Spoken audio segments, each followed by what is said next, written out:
What's up guys and welcome. You are watching Fazi Fitness. So let's start this video with Sulek, since he has been a top trending topic in bodybuilding community after winning his first ever bodybuilding show, and the mutual consensus is over one factor, that Sam needs more practice in terms of posing and presentation.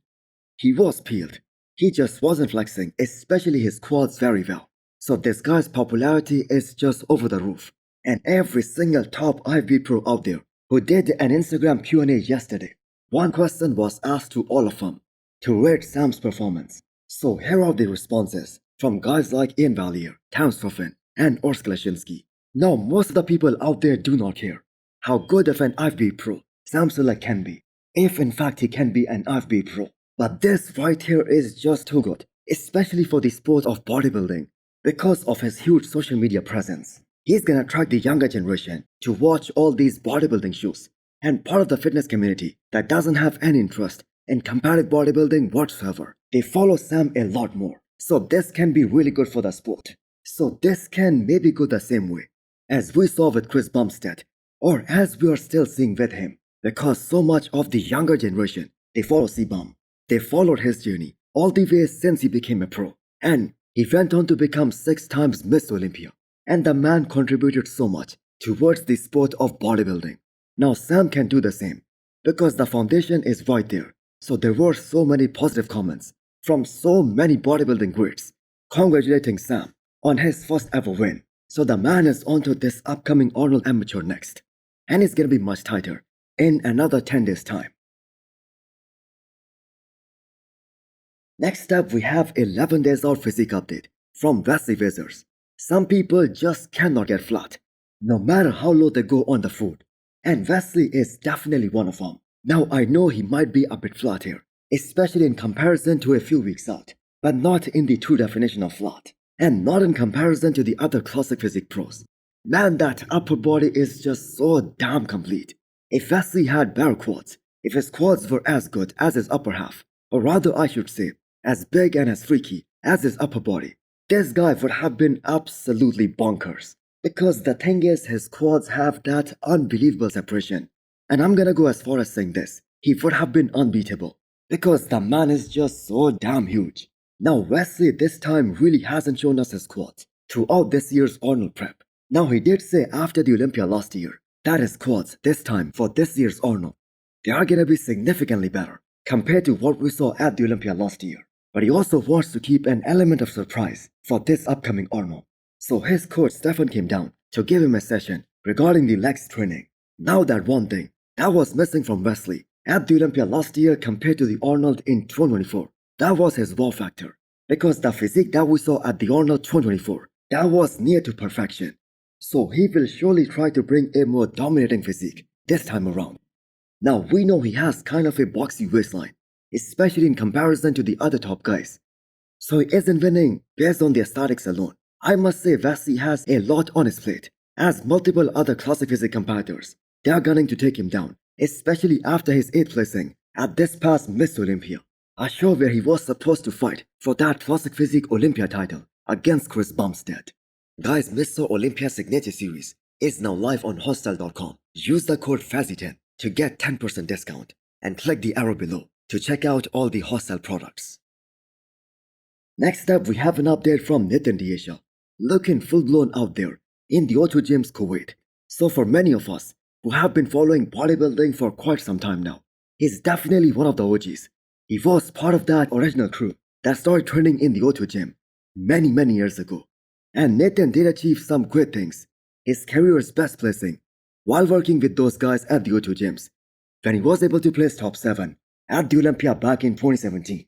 Now, if we take a look at Nathan's career, he took some big jumps in just 1 year, from 12th to 7th in just 1 year. And it is kind of a shame that we might never see the most winning IFB pro in the current roster of bodybuilding on the Olympia stage again. But I certainly hope that does happen. And the reason I'm saying that is, the last time Nathan was on the Olympia stage, that was 7 years ago, in 2018. So the physique that we saw from Nathan last year, when he did like 3 shows with Stefan, that was probably his career's best look. And he did beat William Bonac, who placed top 7 at the Olympia. So Nathan is still a top 10 Olympia competitor. no matter how deep the lineup is. Now I'm pretty sure he's gonna be doing this upcoming Dubai Pro and a bunch of other shows as well. Now a few of the pictures that came out of Kuwait that showed how massive Nathan is looking right now. So cannot wait to see his final package this year. So he did say that he's doing this upcoming Pittsburgh Pro, and I certainly hope that does happen. Well, let's just wait and see. Guys, Gorilla Wear is offering a massive discount of up to 70% right now. Use the code Fazi10 to get 10% extra discount. So there have been some big shifts in the men's open bodybuilding class in the recent years, especially with the number of guys going beyond 300 pounds. That is a lot more right now compared to it ever was in the past. Now whether it's good or bad, that is a separate debate, but there is no denying the fact that 300 pounds, that is becoming quite common in the recent past. I mean, just look at today's update from Emir. 317 pounds, which is totally insane. And this picture of him next to the beast Akeem Williams, that is enough to signify how massive Emir is. Now you can always count on Emir that this guy is gonna be one of the most right guy on the stage. So Emir did a total of 6 shows last year. So him along with Akeem Williams, they were the ones who competed the most number of times last year. And Emir did have some good placings as well. He was second at Cali Pro against Tonio Burton, third in Portugal, third at Flex Pro Italy, and another third in Romania Pro.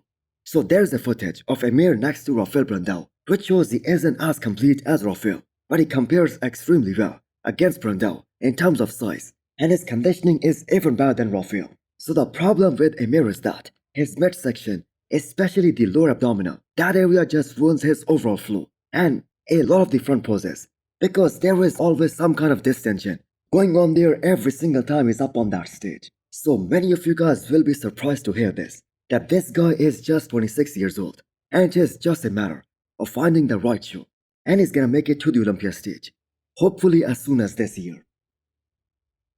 One time there was a point I came back home and I told my mom, I'm like, Phil is untouchable. Yeah.